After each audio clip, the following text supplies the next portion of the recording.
चूहों की कहानी।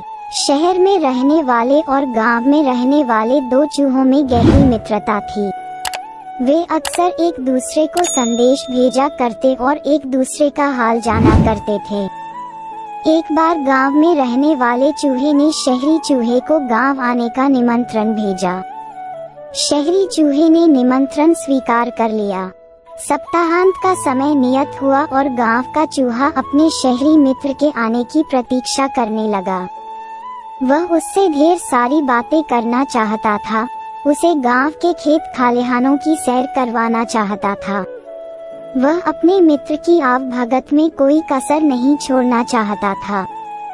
इसलिए वह उसके लिए ढेर सारे फल और अनाज इकट्ठा करने में लगा हुआ था।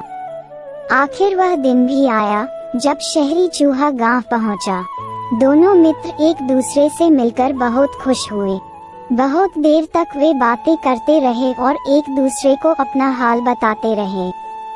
फिर दोनों भोजन के लिए बैठे। भोजन में गांव के चूहे ने अनाज और फल परोसे, जिसे खाकर दोनों ने आराम किया। शाम को गांव का चूहा अपने शहरी मित्र को गांव दिखाने ले गया।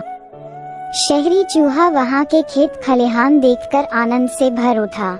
वहां की शुद्ध हवा में श्वास लेकर उसका मन प्रफुल्लित हो गया। गांव का चूहा बोला, गांव का वातावरण और वायु शुद्ध है, जो तुम्हें शहर में शायद ही नसीब होती होगी मित्र। शहरी चूहा शहर की समस्याएं जानता था। वह वर्षों से वहां रहा था, लेकिन गांव के चूहे मित्र की ये बात उसे बुरी लग गई। हालांकि वह कुछ बोला नहीं। गांव का चूहा गांव की प्रशंसा में लगा हुआ था।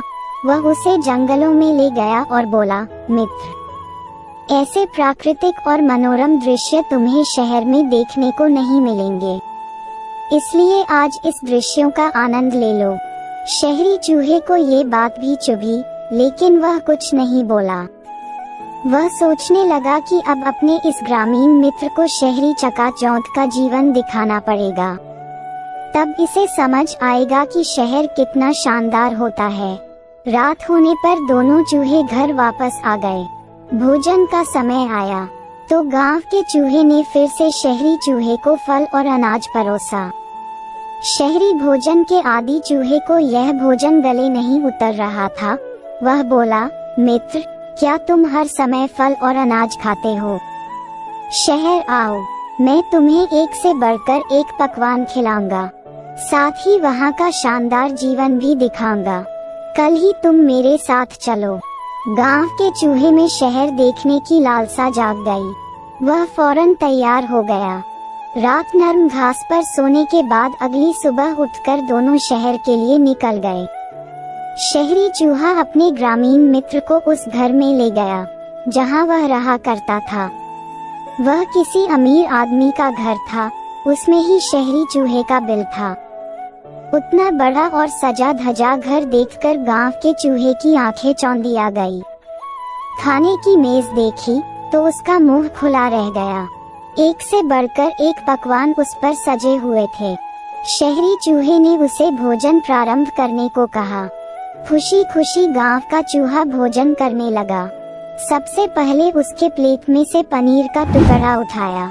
उसने अभी पनीर कुतरा ही था कि शहरी चूहा चिल्लाया, भागो मित्र, बिल्ली आ रही है।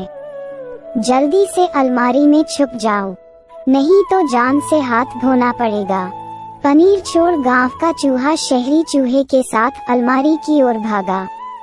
कुछ देर तक दोनों अलमारी में छुपे रहे। बिल्ली के जाने के बाद दोनों वहां से निकले। शहरी चूहा फिर से अपने मित्र गांव के चूहे को भोजन के लिए ले गया, लेकिन डर के मारे उसकी भूख मर गई थी। शहरी चूहा उसकी हालत देख बोला, मित्र, डरने की कोई बात नहीं है। बिल्ली चली गई है। वैसे ये शहरी जीवन का हिस्सा है। यहाँ यूं ही जीवन जीते हैं। लो, केक खाकर देखो। गांव के चूहे ने केक का टुकड़ा ले लिया, लेकिन इसके पहले वह उसे मुंह में डाल पाता, शहरी चूहा चिल्लाया, भागो मित्र, कुत्ता आ गया है। दोनों फिर से भागकर अलमारी में जा छुपे। शहरी चूहे ने बताया कि उस घर के मालिक ने एक कुत्ता पाला हुआ है, जो बड़ा भयानक है। उससे बचकर रहना पड़ता है। गांव का चूहा बहुत ज्यादा डर गया था। अलमारी से बाहर आने के बाद वह एक क्षण भी वहां नहीं रुका। वह बोला, मित्र, मुझे जाने दो। ये शहरी जीवन मुझे तो रास नहीं आता। यहाँ तो हर समय सिर पर खतरा मंडराता रहता है। इससे तो गांव ही भला। फिर वह गांव की ओर चल पड़ा और गांव पहुंचकर ही दम लिया। वहां पहुंचकर वह सोचने लगा, जगह वही अच्छी है जहां जीवन सुरक्षित है। शिक्षा, अमन, चैन का साधारण जीवन ऐसे ऐशो आराम के जीवन से बेहतर है जो खतरों से भरा हुआ है। तो दोस्तों, वीडियो अच्छी लगी है तो लाइक करें और सब्सक्राइब करें हमारे चैनल नेशनल टीवी नंबर 1 को। धन्यवाद।